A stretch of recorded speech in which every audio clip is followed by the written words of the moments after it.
Hello, this is the second video about company law. In the first video, we were talking about the history of company law and the relationship between the history of company law and the real estate theory and corporation theory. This video is a continuation of the first one. And on Friday we can comment both videos. As you know, we have a meeting through Teams on Friday at 4 p.m. In order to comment the two videos about company law. And after that, as next week we have holidays, we are not going to have a video next week, and we are going to return to the videos after holidays, the week of 13 April. And I have just received a mail from the university explaining that it's official that we are going to continue the whole semester online. There is the possibility of having maybe exams on June or July, but it's not sure. But in any case, we are going to do all classes online. We are going to do all activities online, and we are going to offer exams also online. Now we are thinking about the ways we have to do these exams. I have some ideas I'm going to explain you in short, but that now it's sure that all this semester, all the rest of this semester, we are going to continue our classes online in the same way we have tried till now. Videos, meetings through Teams, activities, and other activities through Moodle. So let's continue with company law. We were at the moment in which to incorporate companies with limited liability of the partners. Do you know the distinction between companies with unlimited liability of partners and companies with limited liability of partners? The creation of companies with limited liability of partners was very restrictive. You need to obtain an authorization of the king, queen, government, the public authority in any case, and in some countries this authorization was very, very difficult to obtain. There are doubts about the introduction of facilities to create this kind of companies. We have explained in the last video that there are two main reasons that allows us to understand these difficulties in the creation of this kind of companies. The first reason is that at that time companies, public companies, in the sense that there is an offer to the public, or more strictly in the sense that there is a limited liability of the partners. So this kind of companies at this time, the purpose of these companies was to explode a public monopoly, the commerce with the colonies, for example, from the point of view of the European countries. So as the creation of the company was linked with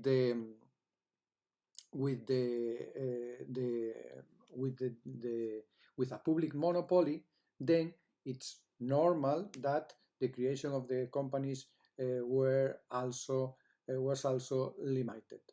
And the other reason is that at that moment there were also doubts about the convenience of these kinds of companies. As I have already explained in the last video, as the partners were acting in the commerce with limited liability, their personal assets were not affected by the activity of the company. The general thought was that this kind of companies allow to enter into risks. The people governing the company has maybe has to has sorry no no not has these people ruling the company um, didn't have an incentive to act in a very wise way, because in the case of entering in a risky business, at the end their personal assets were not and weren't affected by the consequences of this business. So as these kind of companies were considered in some way a risk for the rest of the people working in the commerce, the government, the public power, thought that better to limit the creation of these kind of companies. But, and this was the point in which we ended the last video, but in the middle of the 19th century, this was a situation that couldn't continue because we were in the middle of the Industrial Revolution. It was necessary to find capital to invest in many industries, from steel industries, steel railways, till chemistry, till there is at that time the increasing of the economy was so high that the need for new capital was a reality across Europe. And when the economy needs something, it's very difficult to say no. At the end, the practitioners, the merchants, the people who is in the market, who are in the market, at the end always find a way to avoid the prohibitions. And which was that way in the middle of the 19th century? Well, in the middle of the 19th century, that way was a kind of medieval company that in Spain we call Sociedad Commanditaria, and the name is very similar in another languages, Kommanditgesellschaft in German, for example. That is a kind of company where we can find partners with limited liability and partners with unlimited liability. This was the particularity, the main characteristic feature of this kind of companies. In the same company, there are partners that whose personal assets are not affected by the company's debts. These are the partners with limited liability, and there are also partners with unlimited liability. So partners whose personal assets are affected by the company's debts. So imagine now we are in the middle in Paris, for example, in France, in 1860, and we are in a law firm. There are maybe 30 persons in the incorporation of a company of this kind, a company with partners with limited liability and partners with unlimited liability. And some of these partners are businessmen, some others are representing a group of investors that are beside this this person who represents them, the banks, and they are also together. They are all together with the lawyer writing the documents for the new company, the contracts of the company and the bylaws of the company. And at this point, of course, as you can imagine, all of them want to be partners with limited liability. Of course, they are investing, but they don't want to risk their personal assets. All of them wanted to be partners with limited liability. But in this kind of companies, at least one person, one partner, must be a partner with unlimited liability. How they could resolve that, because nobody wanted to be the partner with unlimited liability. Well, if we were a class, I will ask you, and I will wait some minutes to know what ideas you have. But as we are in a video, we cannot do that. Maybe we can discuss that next Friday. But I should advance the solution. And the solution of the lawyers in the middle of the 19th century, especially in France, was to at the moment when they are creating the company and they need to determine the partner who was going to have unlimited liability, the lawyer goes down to the street, and at the street the lawyer found a beggar at the street, and the lawyer proposed to the beggar, so do you want to be partner in a company with unlimited liability? All your assets are going to be affected by the company's debts. And of course the beggar said, well, are you going to pay me or doing something for me if I accept? Of course you are going to have some money, or you are going to have the possibility to find a place in one house to sleep during a year or something like that. And then this beggar, a person without personal assets at all, enters in the meeting and became the partner with unlimited liability of the company. This was the situation in France in the middle of the 19th century. So as the economy needed companies with limited liability of the partners, and the law didn't give to the commerce this kind of companies, the lawyers and the merchants found a way to create this kind of companies through this company coming from the Middle Ages, a company with, as I have explained, partners with limited liability and partners with unlimited liability. And these kind of companies in the middle of the 19th century, all the partners were partners with limited liability, and as they needed a partner with unlimited liability, they found a person without personal assets, without a personal wealth, and this person assumed at that point the position of partner with unlimited liability. When these kind of companies started to flourish through all Europe, the lawmakers realized that it was not possible to continue preventing the creation of companies with limited liability of partners. And the law governing companies changed completely. And at that point, the creation of a company with limited liability of partners was the same than the creation of another company. It was just the will of the persons wanting to create a company, the founders of the company.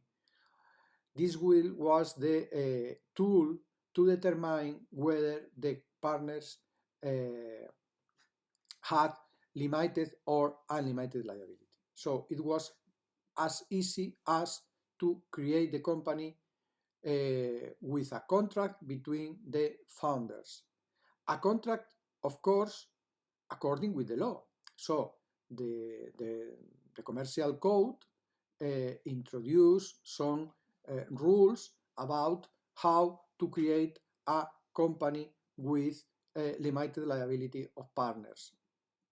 And the French Civil Code was the first, and then after that the German, at that point the Prussian Civil Code, and after that other countries in Europe introduced reforms in the law in order to allow all the people to create, without an authorization of the government, the incorporation of companies with limited liability of partners.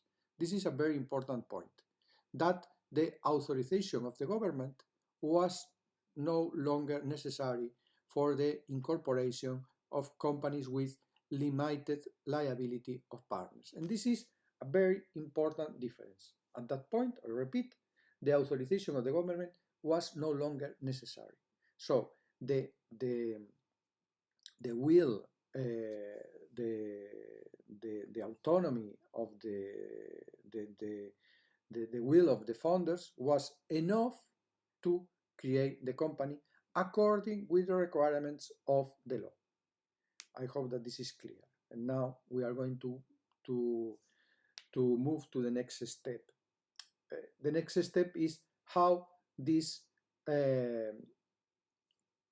affected realcy theory and incorporation theory and the problems of international commerce law linked to company law.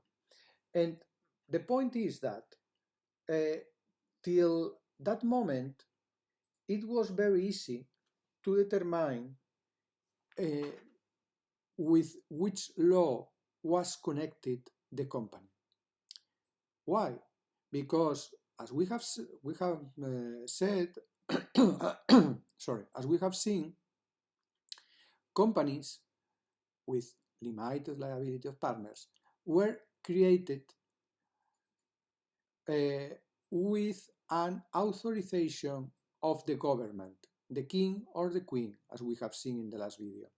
So the company was connected with that public power, government, king or queen, that had created the company. It was very easy to determine whether a company was a French, an English, a Spanish, a German or an Italian company. Because when the company was created by the Queen of England, obviously was an English company. And when the company was created with an authorization of the French government, of course, was a French company. There were no doubts about that at that moment. But when things changed at the middle of the 19th century, this also changed. In which way? In the way that, as were the founders of the company who wrote a contract and bylaws according with the law, it was not so evident which was the law connected with the company. And it was at that moment when started the discussion about incorporation theory or realcy theory.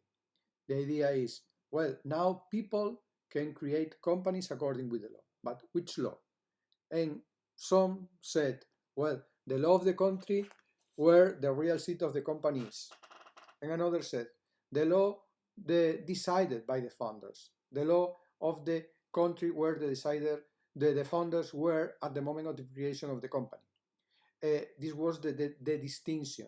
And this distinction was important only from that point, because before that point, the question had no sense, because it was obvious that the company was a company linked to the country of the authority that had created the company, that had incorporated the company. But from the middle of the 19th century, this was not the situation, and it was the moment in which the distinction between realcy theory and incorporation theory appeared.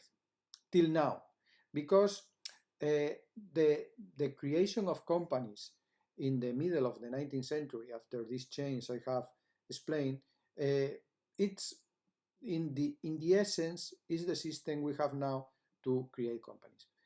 There are some nuance about that, and if you want, we can talk about this nuance next Friday. There is a difference between the creation of companies in the 1870 and nowadays. There were another change in company law at the end of the 19th century and beginning of the 20th century that it could be important, but it's important mainly for commercial law, not is so important for international commerce law. So if you want, we can discuss that on Friday, but we can continue with our problems without entering in this distinction between the second half of the 19th century and 20th century. The idea I want to stress is that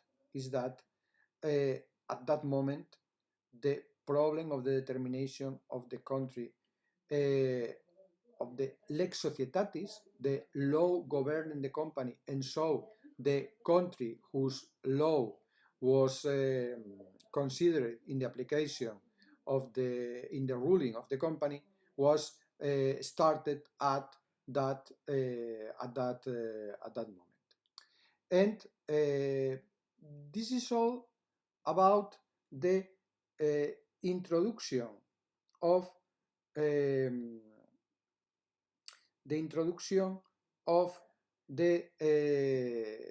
the lesson of company law, the introduction, the part of the lesson related with the main concepts of company law. And I repeat these concepts now before entering in the next step, that is European Union law, in order to clarify the doubts you might have. First, when we are talking about international company law, we are talking about nationality of companies, lex societatis, recognition of foreign companies. And there are two main answers for these problems: real seat theory and incorporation theory. Some countries follow the real seat theory, and some countries follow the incorporation theory. What is the difference between these theories? In countries following the real seat theory, the law governing the company is the law of the country where the real seat of the company is. And that means that companies incorporated according with a law that is not the law of the country of the real seat of the company are not going to be recognized. These are the consequences of the real seat theory. First one, the law governing the company is the law of the country of the real seat of the company, and real seat of the company. Now we are going to see what are the significance of real seat of the company. And this is the law governing the company, the law determining how to create the company, the rights of the shareholders, the duties of the directors, the composition of the bodies of the company, and so on. This is the lex societatis, the law of the country of the real seat of the company. And another consequence of the real seat theory is when there is a dissociation between the country of incorporation of the company and the country of the real seat of the company, the company is not recognized, is considered as non-existent. And as I have said, there are countries following this approach. Germany, for example, but also it's not exactly the same approach than Germany, but also France, Italy, Spain. And there are countries following the incorporation theory. According with incorporation theory, the companies are governed by the law of the country of incorporation. The country according whose law the company was created. And it has no importance the dissociation between the country of incorporation and the country of the real seat. For countries following the incorporation theory, the incorporation approach, a company could be created in the United Kingdom, for example, and has the real seat in Germany or Denmark or Brazil or whatever, and this company will continue being ruled by the law of the United Kingdom if it was incorporated in the United Kingdom.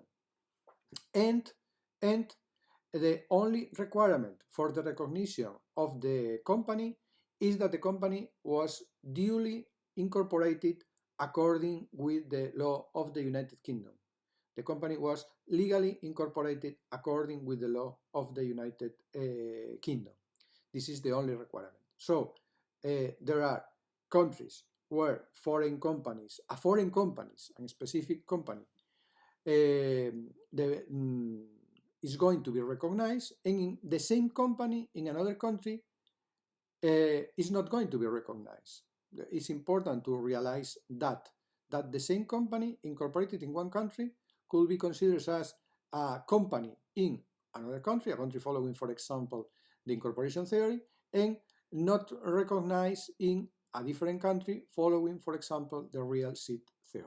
This is, I think, the main concept in international company law. If you get it, you have all international company law on your hand, because the rest is very easy. But you have to understand very well this issue, this topic, this concept I'm trying to explain to you.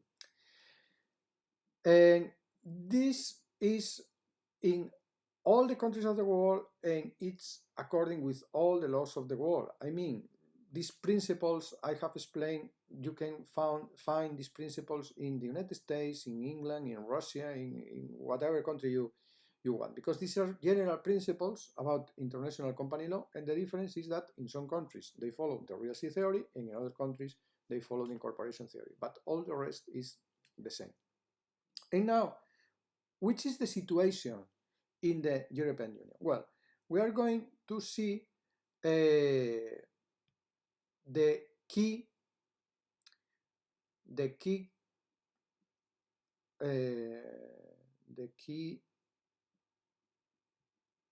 article about that in European Union law.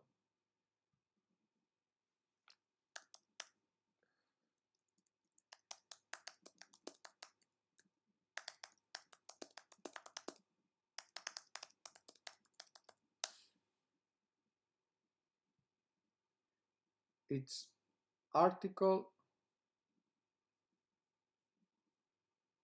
54 of the Treaty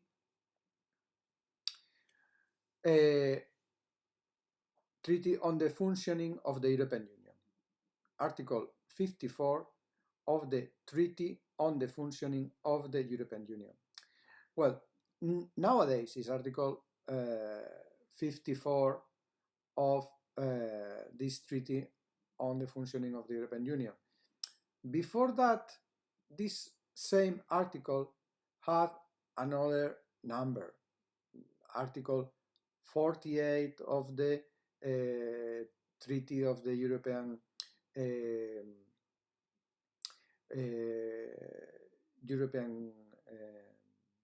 European Community, or 58 of the European Community in the version of 19 European Economic Community of the Treaty of Rome. And we are going to see different numerations of this article in the case law we are going to consider, because in some cases the European Union Court of Justice is applying Article 58 of the European Economic Community. In another cases is applying Article 43 of the 54 of the European Community Treaty, for example. But I'm going always to say Article 54 because it's the number we have now, and I have already made this explanation, and after that I'm going to refer always to Article 54. And which is what states this Article 54? Well, it's very important. You have this article now at your screen. Companies or firms formed in accordance with the law of a member state and having their registered office, central administration, or principal place of business within the Union shall, for the purposes of this chapter, be treated in the same way as natural persons who are nationals of member states. This is, I repeat, very important article. And which is the meaning of this article? Well, the companies referred in this article are considered as natural persons who are nationals of the member states for the purposes of this chapter. In this chapter there is freedom of establishment. So we are going to speak about freedom of establishment of companies. And the first idea is that this freedom of establishment of companies, that all the European citizens, that means the persons, the physical persons, the natural persons who have the nationality of one of the member states, in the same way that the persons, the natural persons who have the nationality of one of the member states are entitled with the freedom of establishment, the same treatment is for the companies formed in accordance with the law of a member state. That means companies incorporated according with the law of a member state. This is the main idea of this article, the idea that these companies are going to be considered as European citizens from the point of view of the freedom of establishment. Well, I know that there is another condition. If you see at the article, you see that the article says companies or firms formed in accordance with the law of a member state and having their registered office, central administration, or principal place of business within the Union. So, a company incorporated according with the law of a member state, but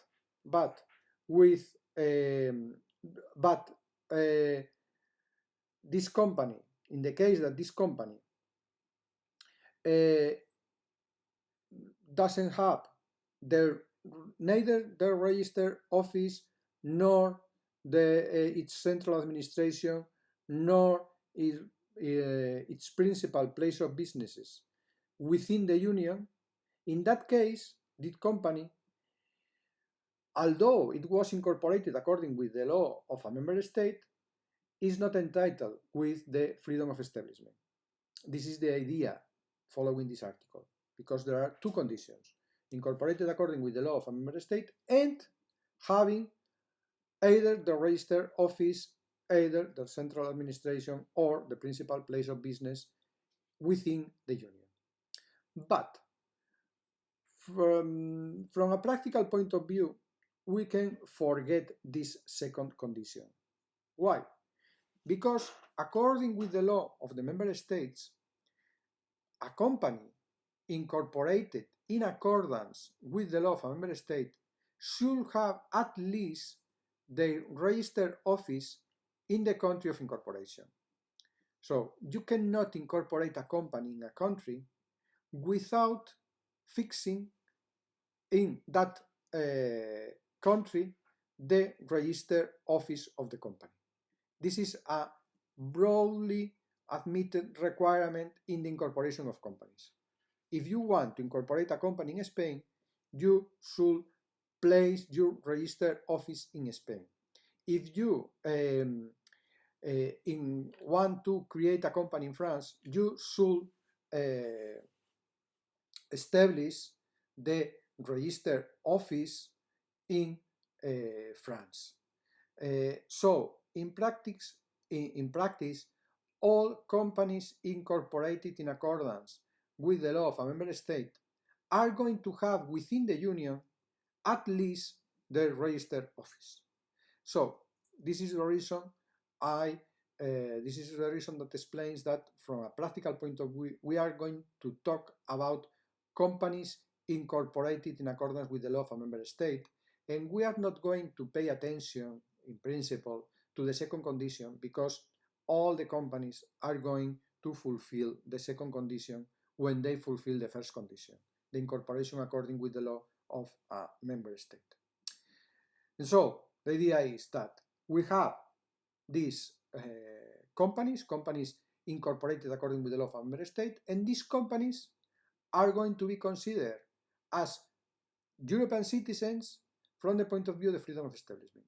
In the same way that a Spaniard can go to France and to create a company in France, to create a branch, to establish in France, a Spanish company has the same right. In the same way that a German citizen can move to Italy and to do business in Italy, to create companies, to incorporate, to register branches and all these things, the same treatment should be made to German companies. This is the idea. I hope that this is clear, because this is the first step. The most important step always is the first step. So if you understand that, the rest will be also easy. I hope that this is clear. Is that clear? Yeah? Well, when this is clear, we can move forward and to explain that during decades, the meaning of this article was not clear. This is a real case. It's not a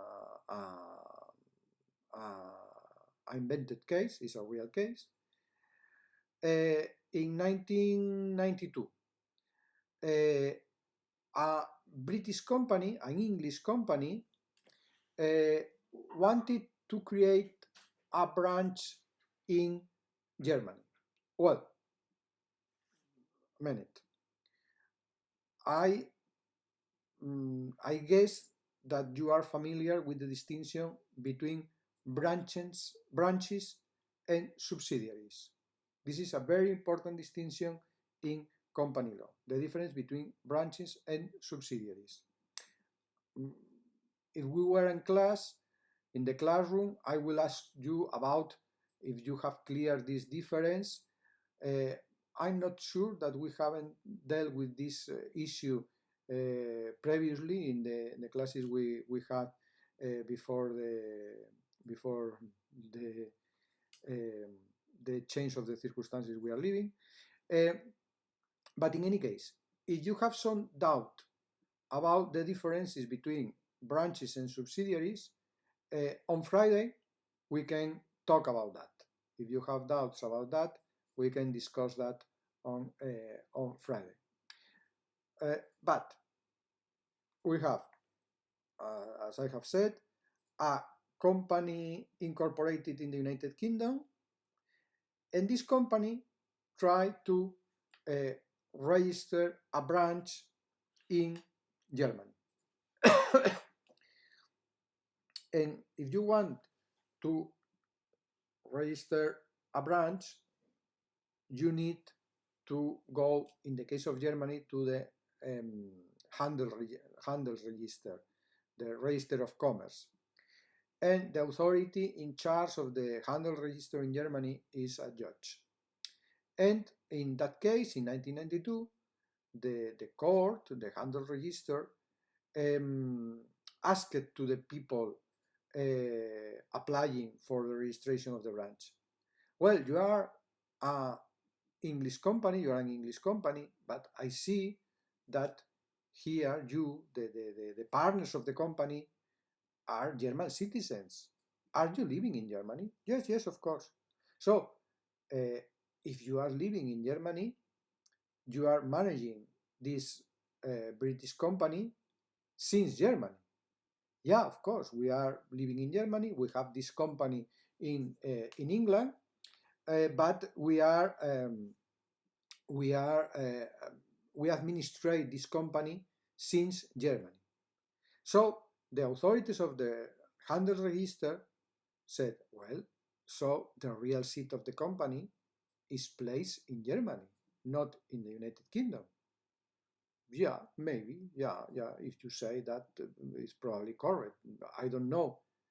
Talking as the persons uh, wanting to register the brand, we don't know which is the real seat or something like that. But maybe we have an English company, but we are dealing with this company since Germany, and we, the directors of the company, are working in Germany.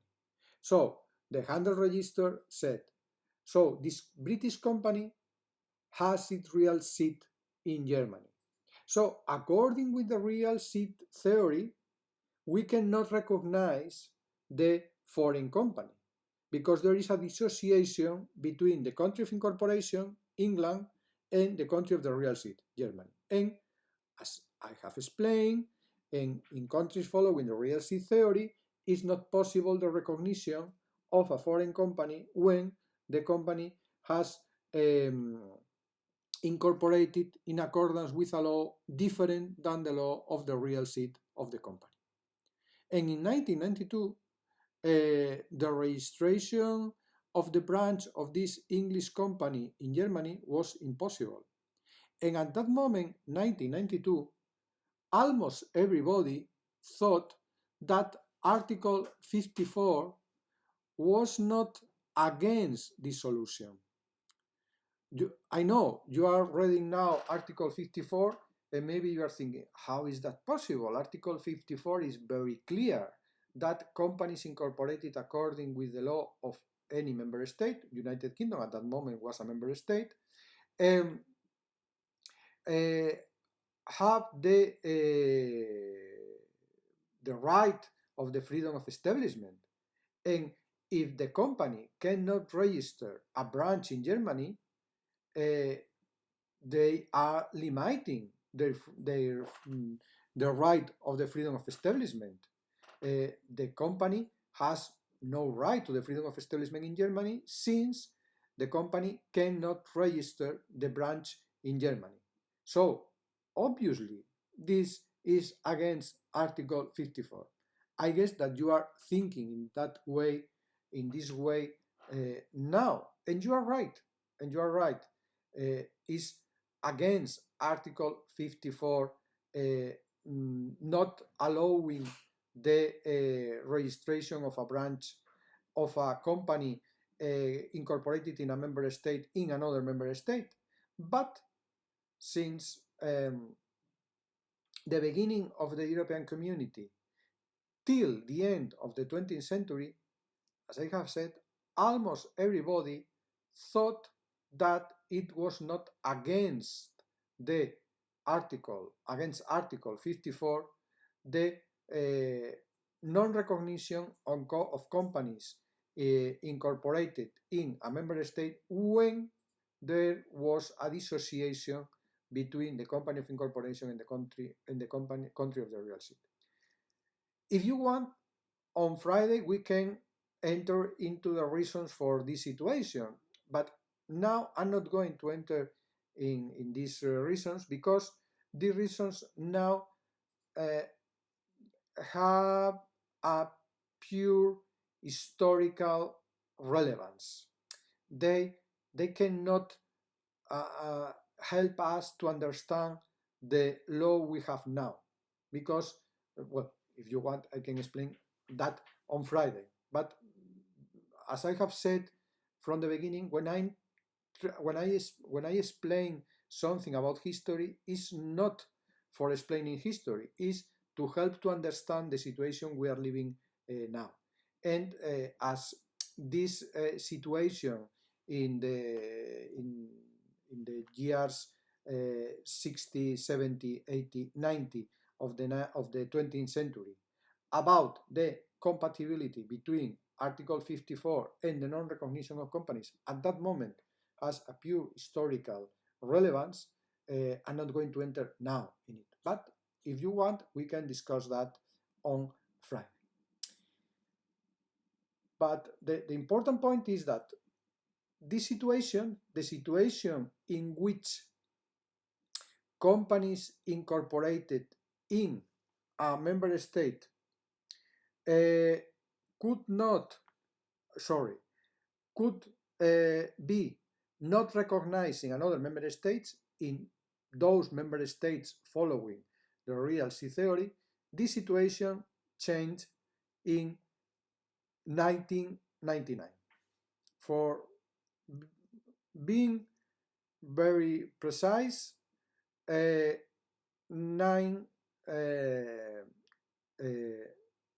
March 9th, 1999.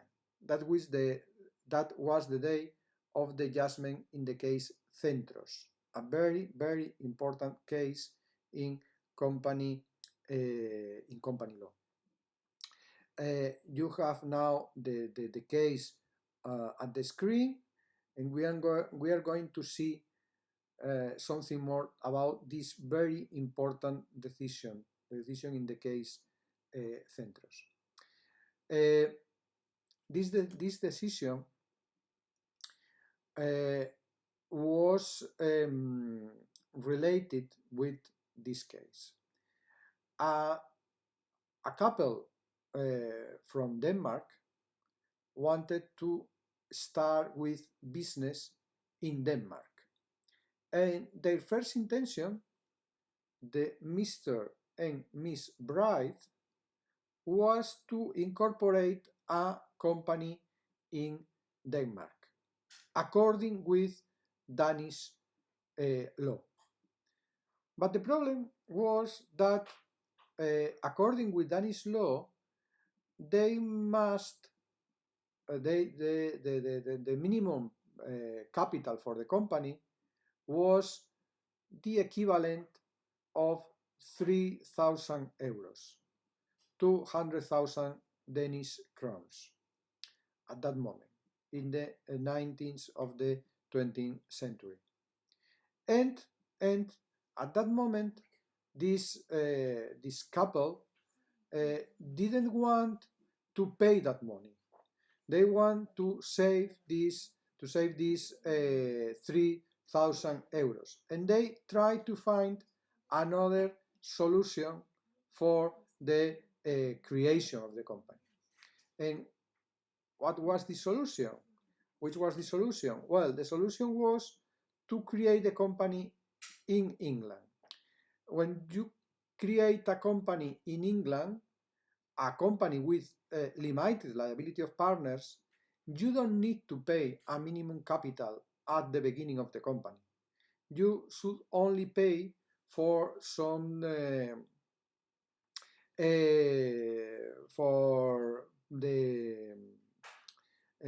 for the costs of the register and the person who make the papers for you, more or less 100 sterling pounds. And this was cheaper than the solution in Denmark. The couple incorporated the company in the United Kingdom. And after the creation of the company in the United Kingdom, they tried to register a branch in Denmark. And when they tried to register the branch in Denmark, the authorities in Denmark said that it was not possible, the registration of the branch, because the couple, Mr. and Miss Bright, tried to circumvent the Danish rules governing companies.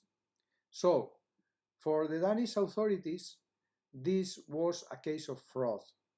They tried to avoid the application of Danish laws. And, well, in some way, that was certain, because the Danish couple, from the beginning, recognized that they didn't want to pay the minimum capital established by the Danish law.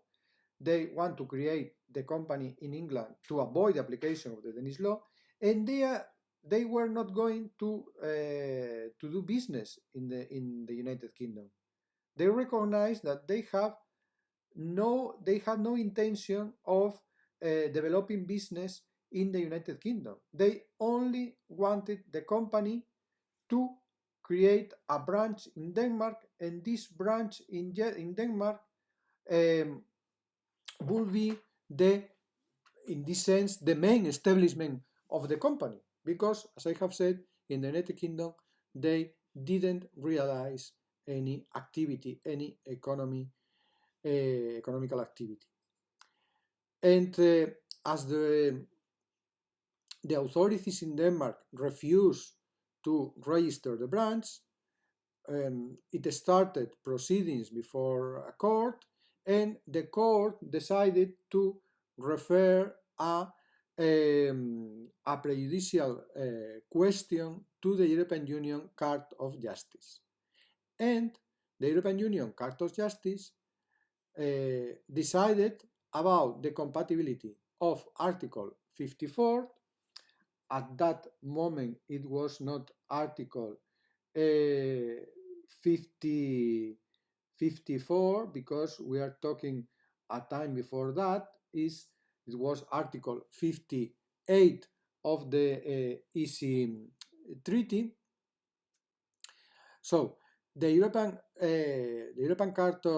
Union Court of Justice decided about the freedom of establishment of companies, and whether in this case the company, the English company, had the right, according with the freedom of establishment, to register a branch in Denmark.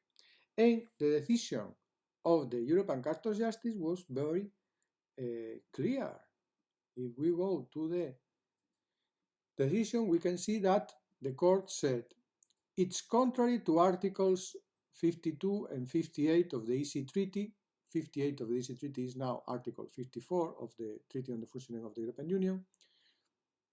It's contrary for a member state to refuse to register a branch of a company formed in accordance with the law of another member state in which it has its registered office, but in which it conducts no business, where the branch is intended to enable the company in question to carry on its entire business in the state in which that branch is to be created, while avoiding the need to form a company there, thus evading application of the rules governing the formation of companies which, in that state, are more restrictive as regards the paying up of a minimum share capital. Well, this is, of course, very important, because the European Court of Justice is saying that the freedom of establishment covers the possibility to create a company in any country of the European Union, even in a country with no economical relationship, well, no real relationship with the company, and after the creation of the company, carry on the business of the company's business through a branch in another member state. If we move to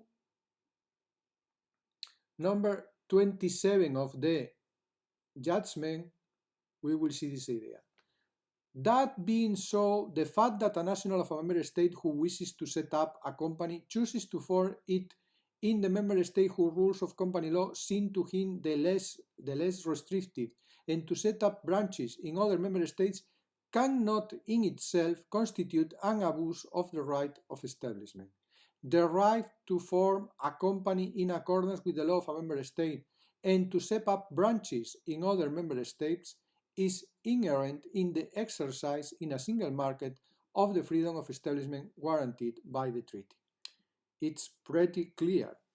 And it's, as I have said, contrary to what we have lived before that during decades.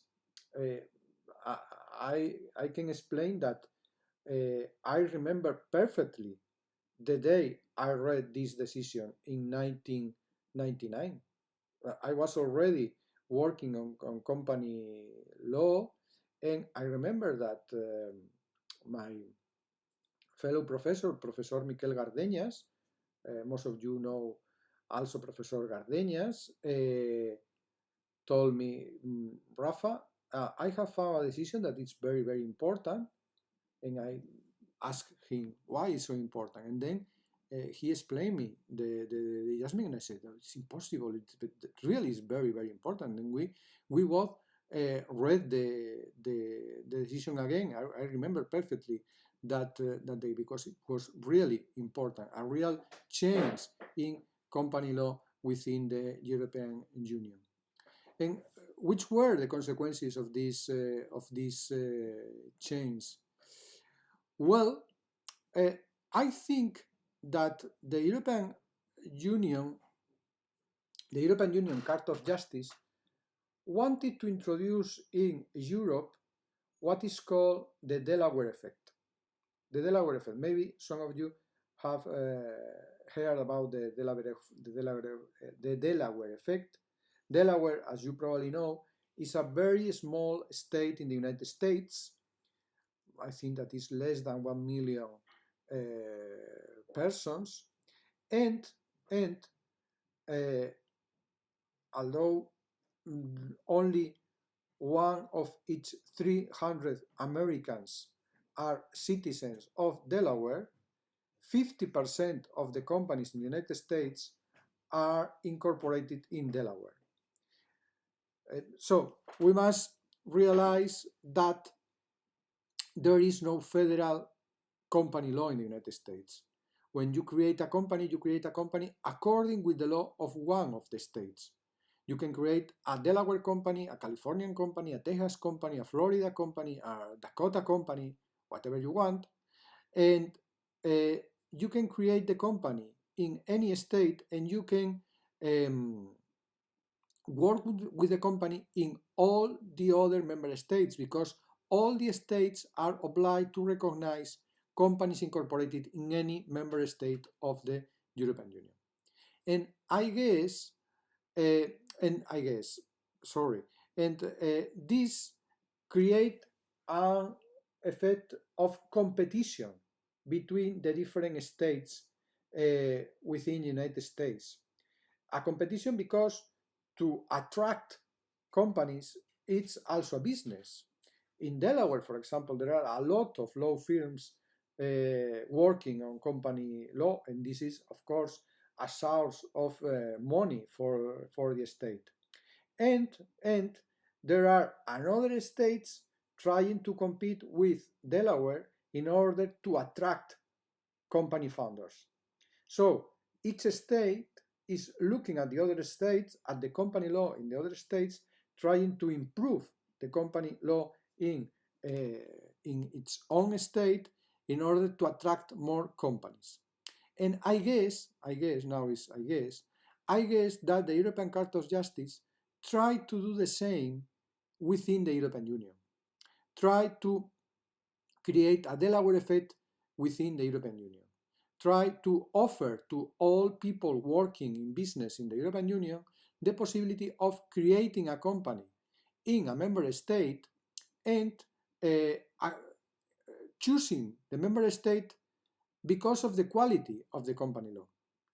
So the different countries, the idea is that each country is going to study and consider the company law of the other member states of the European Union, trying to offer the best solutions for the founders of the company. And this could drive us to an general improvement of company law in all the member states. And it's true that at the beginning, some movement we have noticed some movement of companies from some countries, especially to the United Kingdom. The idea that when you create a company in the United Kingdom, you shouldn't pay the minimum capital share, it could be attractive, and some investors from Germany, for example, decided to incorporate their companies in the United Kingdom and not in Germany. And at the same time, the German law is very rigid with the creation of companies. You must have several bodies governing the company, controlling the body who governs the company, and so on.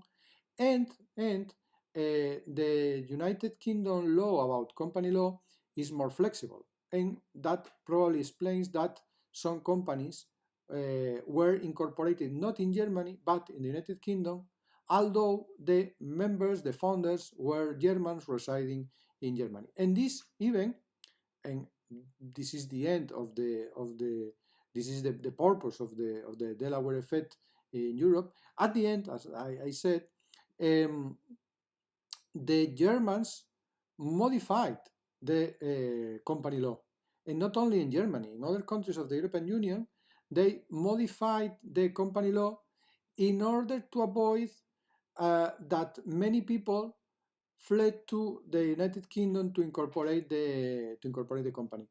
And this is, of course, interesting. We are not going to enter in deep in that. If you want, we can discuss that also on Friday.